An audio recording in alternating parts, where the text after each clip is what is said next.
Kenapa sahabat ini menjadi dicintai oleh Allah? Karena lantaran membaca surah Al-Ikhlas. Masya Allah. Sami'an nabiyyu rajulan yaqul, Allahumma inni as'aluka bi anna anta Allahul ahad, bi annaka anta Allahul ahadus samad, alladzi lam yalid wa lam yulad wa lam yakul lahu kufuwan ahad. Faqala Rasulullah, laqad sa'ala Allahu bi ismihil a'zam alladzi idza su'ila bih a'ta wa idza du'iya bih ajabah. Nabi pernah mendengar seorang mengucapkan, ya Allah, sesungguhnya aku memohon kepadamu bahwasanya engkaulah ahadus samadul ladzi lam yalid wa lam yulad wa lam yakul lahu kufuwan ahad. Sungguh, kata Rasulullah, dia telah memohon kepada Allah dengan namanya yang paling agung, di mana dia jika minta dengan nama itu pasti dia akan diberi, dan jika ia memohon dengannya pasti Allah akan mengabulkan. Lalu pertanyaannya, kenapa kita sering baca qul huwallahu ahad tapi banyak permintaan kita yang belum diijabah oleh kita? Bacanya dengan apa? Jangan-jangan bacanya hanya di lisan, tapi hati kita terus berbuat syirik dan tidak meyakini ketauhidan Allah Subhanahu wa taala. Kita lebih takut kepada manusia daripada takut kepada Allah. Kemarin kita sudah sampaikan, orang yang takutnya sama Allah besar, ikut takutnya kalih menungso mesti cilik. Neng wong sing wedine kalih menungso niku gede, wedine kalih Gusti Allah mesti sedidik. Wong wedi kalih Gusti Allah mboten wedas kalih menungsa. Walau sok suci, sok napa meleh, Bu? Sok ngelim, sok napa, Bu? Lalu dia lah nyong raban meng masjid maneh, ngapa sih? Nyong barang dunekna sok suci. Nah, takutnya ke manusia besar, takutnya ke Allah kecil. Tapi takutnya kita ke Allah besar, dan nyong nek ora meng masjid dikeprek umpami wong lanang, Bu. Masya Allah. Maka takutnya ke manusia menjadi kecil. Orang yang takutnya ke Allah gede, dia nggak mau makan barang yang bukan haknya, walaupun dia dikatakan sok suci. Tapi orang yang takutnya ke Allah kecil, wis ego, sikut sana sikut sini, pengkondisian sana sini. Kenapa? Takut jabatannya hilang, takut kedudukannya dipindah, ego. Takutnya ke manusia gede, takutnya ke Allah mesti kecil. Maka ibunda sekalian yang dirahmati Allah, ayahanda menasihati diri sendiri, hati-hati. Kita sudah banyak mendengar bagaimana kisah burung yang setiap harinya mengucapkan kalimat karena dia tinggal di pesantren. Tapi ketika mati burung ini tidak bisa mengucapkan kalimat itu. Lalu pemiliknya menangis bukan karena kehilangan burung itu, tapi sang pemilik merasa takut. Ya Allah, jangan-jangan selama ini kita membaca Al-Quran tidak sampai bawah kerongkongan kita, tetapi hanya kerongkongan ke atas. Masya Allah. Padahal janjinya Allah melalui sabda baginda Muhammad SAW, sing nyuwun kanthi Al-Ikhlas bakal diparingi, sing donga kanthi wasilah surah Al-Ikhlas bakal diijabahi. Masya Allah. Ya Rasulullah, anni uhibbu hadhihi surah qul huwallahu ahad. Faqala inna hubbaka iyyaha yudkhilukal jannah. Wahai Rasulullah, sesungguhnya saya mencintai surat ini. Maka beliau bersabda, sungguh kecintaanmu terhadap surat itu akan memasukkanmu ke dalam surga. Boleh besok imam di masjid ini 2 rakaat, satunya surat nomor, Bu. Nah, Ustaz, jadi qul huwallahu ahad terus dijawab sama Ustaz yang imami, krono aku cinta dengan surat ini. Apa? Punya hafalan yang lain, tapi karena cinta mau baca ini, Bu. Bukan pula pengen sholatnya biar nopo, Bapak Ibu. Nah, Bu, Masya Allah. Wahsudu, berkumpullah dan bersiap-siaplah. Fa inni sa'aqra'u 'alaikum thulutsal Qur'an. Rasulullah meminta sahabat untuk berkumpul dan diminta bersiap-siap. Masya Allah. Kita tahu sahabat itu kalau di hadapan Rasulullah itu diam, khusyuk, seolah-olah di atas kepalanya ada apa Bapak Ibu? Ada burung. Lalu beliau anteng seolah-olah menjaga supaya burung itu tidak tidak terbang. Nah, kita dengan sahabat itu bedanya sedikit. Podo-podo antenge. Kalau sahabat anteng karena mau memperhatikan, kalau kita ngaji anteng itu tanda Masya Allah. Saya kemarin menyimak Gus Fahmi, ada yang jawab dereng Ustadz, derengan ngantuk sedela malih jadi ini. Masya Allah Bu, Masya Allah. Sa'aqra'u 'alaikum thulutsal Qur'an, karena sesungguhnya aku akan segera membacakan kepada kalian sepertiga dari Al-Quran. Fahasada man hasad thumma kharajan nabiyullah faqara'ah. Lalu mereka berkumpul dan bersiap-siap. Kemudian Nabi Allah keluar, lalu beliau membaca Qul huwallahu ahad thumma dakhala. Setelah beliau keluar membaca surah Qul huwallahu ahad, kemudian beliau masuk lagi. Faqala ba'duna li ba'd, sebagian kami berkata dengan sebagian yang lain, inni ara hadha khairun ja'ahu minas sama' fadzaka alladhi adkhalahu thumma kharaja an-nabiyyu faqala inni qultu lakum sa'aqra'u 'alaikum thulutsal Qur'an ala innaha ta'dilu thulutsal Qur'an. Saya menduga wahyu datang kepada beliau dari langit, itulah yang mengharuskan beliau masuk lagi.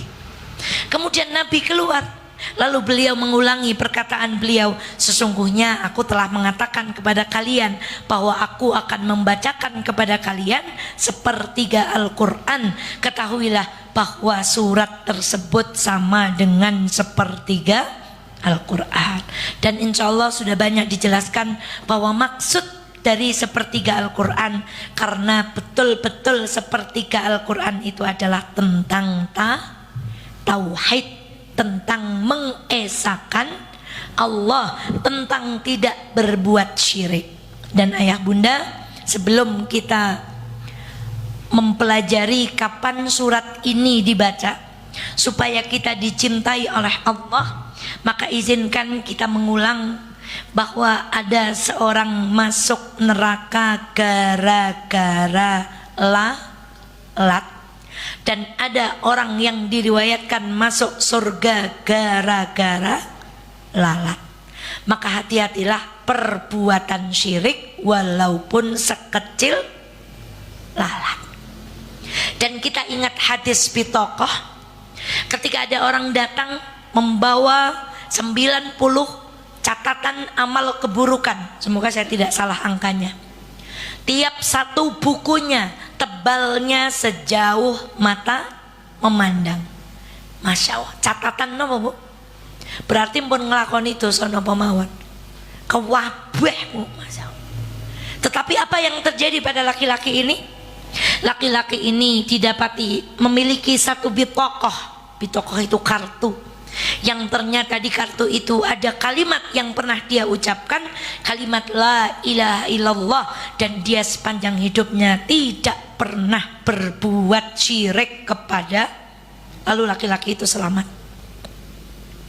Bayangkan, membawa buku catatan keburukan jumlahnya puluhan dan satu buku tebalnya sejauh, maka hati-hati dengan perbuatan syirik. Sebaliknya, kita nampak sholatnya bagus, ngajinya oke, ilmunya oke, berbuat syirik, Masya Allah, tidak selamat.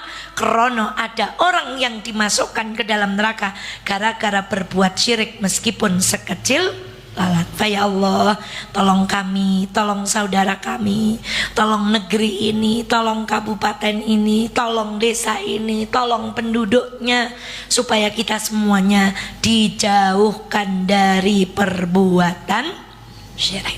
Baik, kita ini kan berusaha, makanya ada doa Allahumma inni as'aluka hubbak. Duh Gusti, nyuwun dicintai.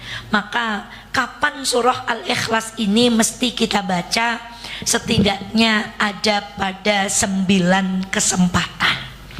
Yang pertama, suatu malam kata sahabat, kami datang untuk mencari Rasulullah Sallallahu Alaihi Wasallam. Lalu kami mendapati Rasulullah Sallallahu Alaihi Wasallam. Beliau berkata, katakanlah. Lalu beliau diam. Tidak lama kemudian beliau berkata lagi, katakanlah. Beliau kembali diam. Tidak lama lagi kemudian beliau berkata, katakanlah. Beliau kembali diam. Lalu ada sahabat yang bertanya, ya Rasulullah, apa yang harus kami katakan? Sudah 3 kali engkau memerintahkan kami untuk mengatakan, katakanlah. Lalu Rasulullah Sallallahu Alaihi Wasallam bersabda, ucapkanlah surah Al-Ikhlas, Qul huwallahu ahad, 3 kali di pagi dan sore hari. Masya Allah, pagi dan sore hari. Tepatnya pada nopo Bapak Ibu?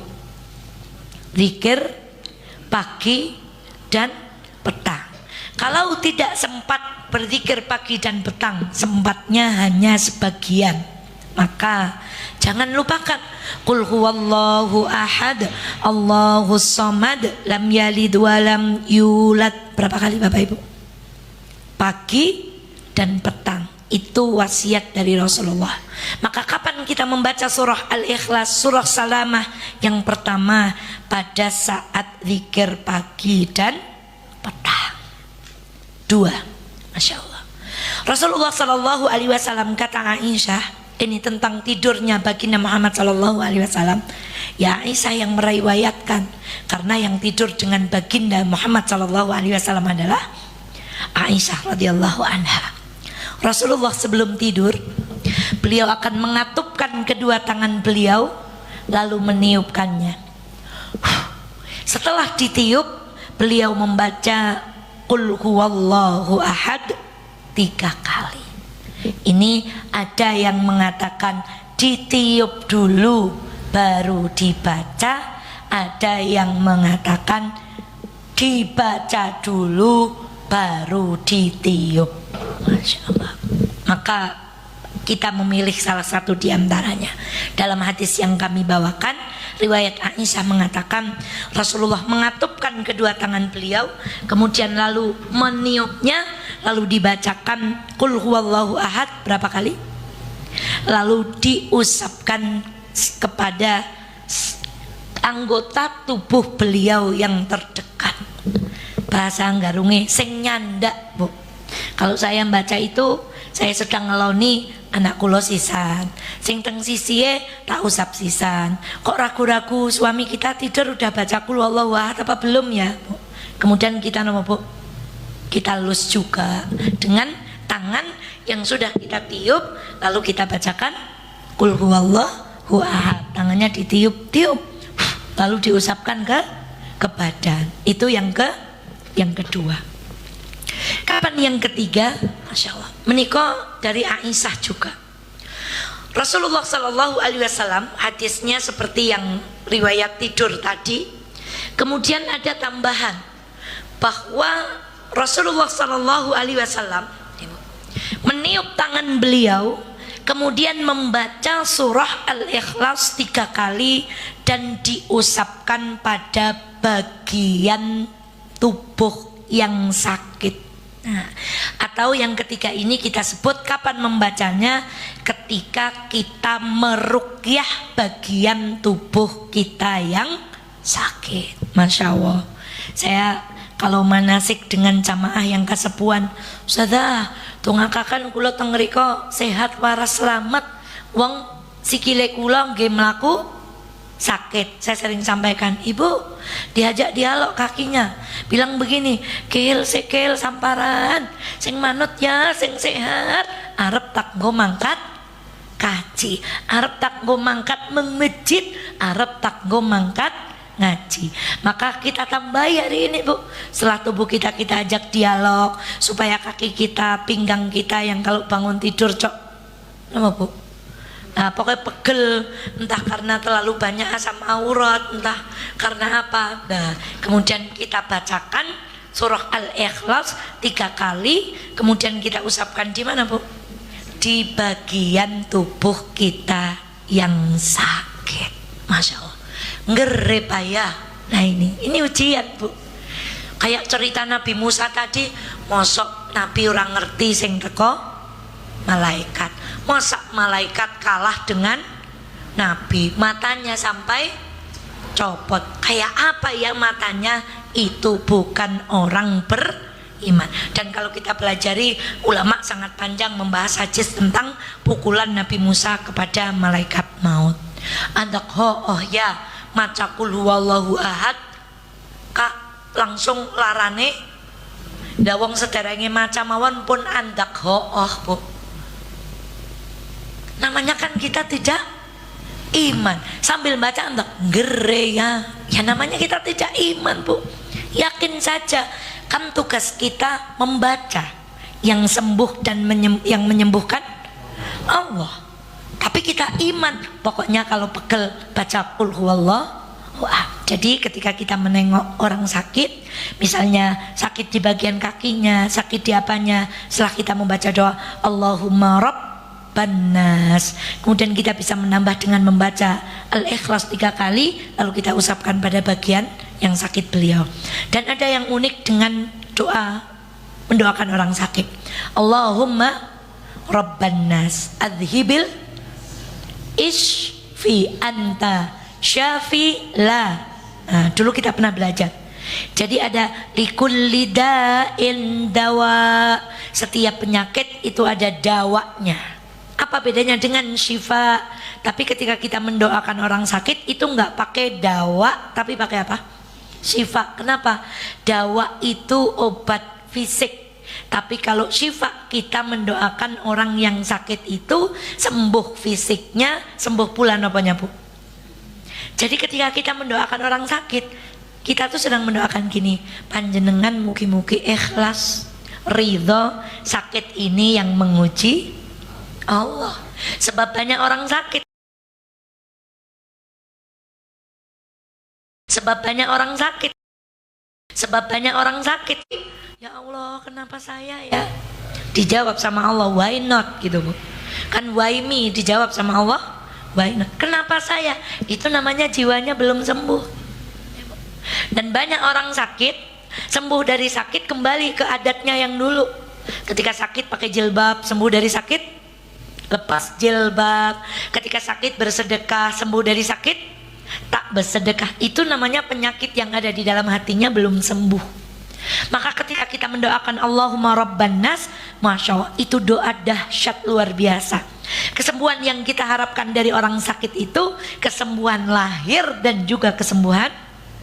Maka Bu, orang yang memahami doa tidak akan sepele ketika orang lain membacakan doa untuk kita. Karena doa itu dahsyat luar biasa. Apalagi ditambah dengan surah yang kalau kita membacanya kita akan dicintai oleh Allah. Yang keempat, Masya Allah, Rasulullah Shallallahu Alaihi Wasallam bersabda di dalam hadis yang sahih, Rasulullah memerintahkan para sahabatnya membaca surah Al-Ikhlas duburi kullas shalah, setelah selesai melakukan sholat. Kapan itu letaknya? Ada urutan dzikir yang muqayyad setelah kita sholat. Insya Allah kita sudah tahu. Setelah istighfar, kemudian kita membaca Allahumma anta salam wa minka, dan seterusnya. Nanti kita membaca qul huwallahu ahad berapa kali? Masya Allah, Bu. Dan kemarin kita sudah sampaikan, Allah, kalau kok kita habis sholat nggak sempat dzikir, kita lihat orang lain sedang khusyuk berzikir. Kemarin gimana, Bu? Ibu bilang, ya Allah, kabulkanlah semua doa orang itu. Masya Allah. Mungkin habis sholat kita sudah ditunggu jam, harus berangkat, lalu kita menyaksikan saudara kita masih tinggal di masjid, khusyuk berzikir. Ya Allah, sambil berlalu dari masjid, ya Allah, kabulkanlah orang-orang yang berdoa di dalam masjid ini. Ya Allah, kita ikut mendapatkan kebaikan. Lalu yang kelima, kapan kita baca? Rasulullah Shallallahu Alaihi Wasallam mengabarkan kepada kita lewat hadis yang sahih, bacalah surah Qul huwallahu ahad di rakaat kedua pada saat sholat sunnah fajar. Yang pertama surat apa? Al-Kafirun. Yang keduanya surah Al-Ikhlas. Ini kok kedah sampun di bawah alam sadar kita. Ketika kita sholat sunnah fajar, kalau kita ingin mengikuti sunnah dan ingin dicintai oleh Allah, mongko bacaan wonten rakaat yang pertama itu nggih qul ya ayyuhal kafirun. Rakaat keduanya kita membaca qul huwallahu ahad. Itu yang ke-5. Meh rampung, tenang mawon, Masya Allah. Lalu yang ke-6, Masya Allah, kapan kita diminta untuk membaca surah Al-Ikhlas? Adalah pada rakaat kedua sebagaimana sholat sunnah fajar pada sholat ba'diyah maghrib. Berarti 2 rakaat setelah sholat maghrib. Nah, ini kok hadisipun sahih. Dados wonten rakaat yang kedua ba'da sholat maghrib sholat sunnahnya kita membaca suratan, yang suratan itu adalah qul huwallahu ahad. Lalu kapan lagi? Allahu akbar. Yang ketujuh adalah pada saat sholat witir. Menika hadisnya insya Allah kita sudah sering mendengar. Witir itu 3 rakaat. Yang pertama maos Sabbihis marabbikal a'la. Masya Allah, Gus Fahmi sudah membahas tafsirnya begitu indah. Ya Allah, seandainya ketika kita membaca itu sembari kita selami maknanya. Rakaat yang kedua Al-Kafirun. Rakaat yang ketiga Al-Ikhlas. Maka kalau ada orang setiap 2 rakaat qul huwallahu ahad ditambah witirnya qul huwallahu ahad, Masya Allah, berapa kali sudah membaca qul huwallahu ahad di dalam sholat. Masya Allah. Kemudian yang ke-8, kanan nabi yaqra'u fi salatil maghrib lailatal jum'ati qul ya ayyuhal kafirun, dan di rakaat keduanya adalah qul huwallahu ahad. Kanan nabi adalah Nabi Muhammad sallallahu alaihi wasallam yaqra'u membaca fi salatil maghrib di dalam salat maghrib lailatil jum'ah, salat maghrib malam Jumat. Salat maghrib kapan, Bu? Malam Jumat. Berarti kalau di hari Jumat kita baca qul huwallahu ahad berapa kali? Pagi 3 kali. Malam Jumatnya berarti kan sudah masuk maghrib, baca qul huwallahu sekali. Ini sholat maghribnya. Lalu ba'diyah maghribnya baca. Jumat paginya 3 kali, Jumat sorenya 3. Masya Allah, berkali-kali untuk mengingatkan kita pentingnya kita menegakkan tauhid dan tidak menyekutukan Allah. Kita ulangi lagi, sholat nopo?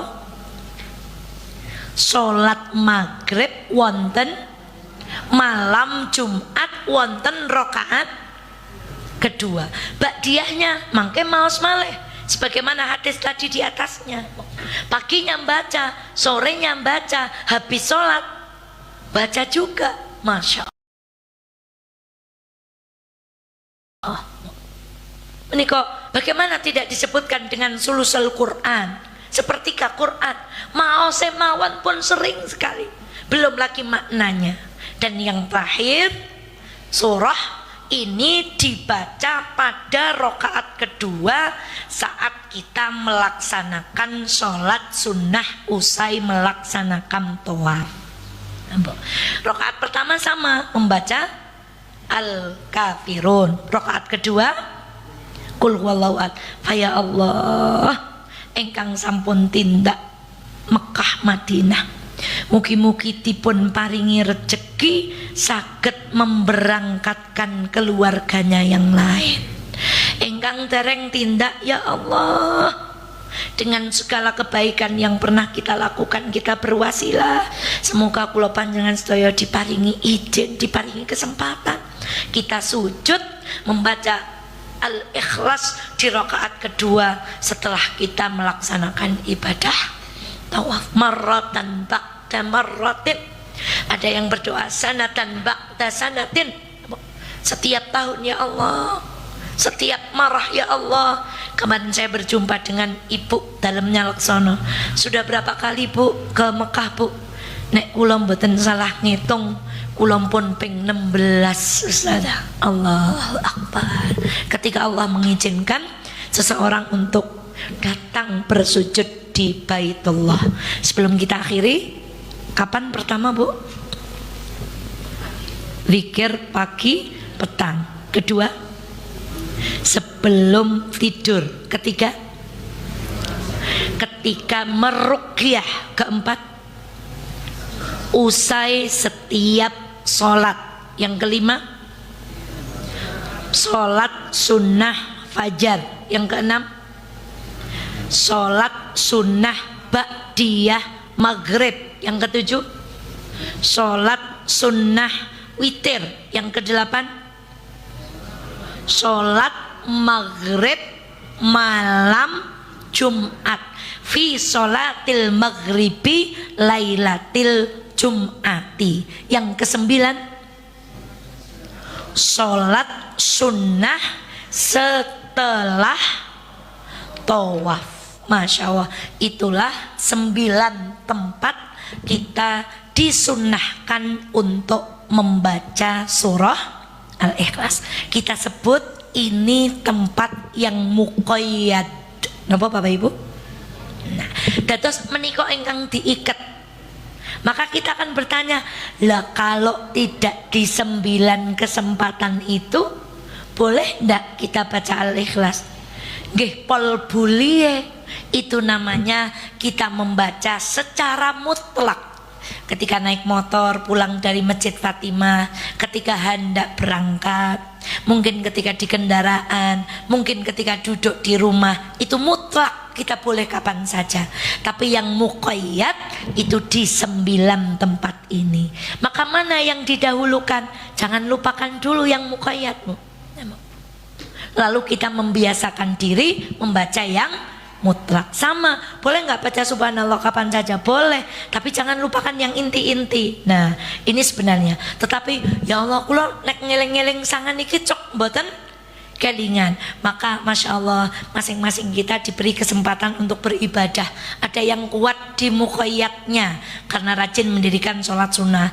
Ada yang buru-buru, saya nggak pernah bisa sholat sunnah. Maka ayo kita bersaing di mutlaknya. Kita membaca qul huwallahu ahad setiap saat. Dan banyak kita dapati, salah satu kisahnya itu ada seorang pembuat roti yang setiap membuat roti maos nopo Bapak Ibu? Istighfar. Masya Allah, kita niru mawon, kanton niru kepenak. Orang solih bagaimana, para nabi bagaimana, kanton niru mawon. Kalih jangan kalih maos Al-Ikhlas, qul huwallahu ahad Allahus somad lam yalid walam yulad walam yakul lahu kufuwan ahad. Masya Allah. Demikian ayah bunda asbabun nuzul, kemuliaan surah Al-Ikhlas. 1, apa tadi kemuliaannya? Yang meminta dikasih, yang memohon diijabah. Yang kedua, dicintai oleh Allah. Yang ketiga, surah Al-Ikhlas merupakan sepertiga dari Al-Quran. Inna hubbaka iyyaha yudkhilukal jannah. Wong sing seneng maca qul huwallahu ahad, alamatnya adalah surga. Itu kemuliaannya. Kita ulang. Yang pertama, yang nyuwun dengan Al-Ikhlas diijabah, yang memohon dengan Al-Ikhlas dikabulkan. Kaping kalih, sinten sing remen maos Al-Ikhlas bakalan dimasukkan ke dalam surga. Nah, kemudian yang ketiga, surah Al-Ikhlas menyamai sepertiga dari Al-Quran. Namanya tadi ada berapa? 8? Ada yang 7? Jangan-jangan ada yang 3 nanti Bu. Ada berapa? 7? Somat, makrifah. Kayaknya tadi makrifah yang kelewatan. Salamah, tajrid, asas, tauhid, iman, najah, wilayah, Al-Ikhlas. Ada 10 Bu. Senes kula sing salah, ustazah sing kurang. Napa sing kurang nembe Bu? Wilayah, makrifah. Kemudian satu namanya Al-Ikhlas. Al-Ikhlas, As-Somad, Salamah, napa? Tajrid, asas, tauhid, al-iman, najah, wilayah, makrifah. Ada 10. Masya Allah. Ngapunten nek salah senes murite. Wah, Masya Allah. Niki sing salah malah sing mulangi. Masya Allah. Masya Allah. Kita sama-sama belajar dalam konteks ini sedang bercanda ini Bu. Jebule sing salah itu sing nyimak tapi sing menyebutkan. Ada berapa nama lainnya Bu? Nah, tadi kapan dibaca, yang muqayyad ada pada 9 tempat. Wallahu ta'ala a'lam bissawab. Masya Allah, semoga dengan kita nyinauni golongan yang ke-10 ini, keluar dari sini kita menjadi orang-orang yang cinta kepada surah Al-Ikhlas, membacanya di setiap saat, mengamalkan isinya, menjadi orang-orang yang lurus tauhidnya. Itu di belakang mobil biasanya ada tulisan set demit ora dolet setan. Masya Allah Bu niku, kalau kita membaca surah Al-Ikhlas dengan penuh keikhlasan seperti namanya, maka orang yang paling sulit digoda setan itu adalah orang yang ikhlas. Di Al-Quran kan illa, kecuali hambamu yang ikhlas. Masya Allah.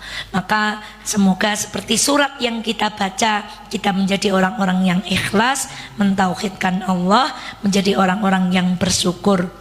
Setan ora doyan, demit ora dolit. Masya Allah. A'udzu billahi minasy syaitonir rajim.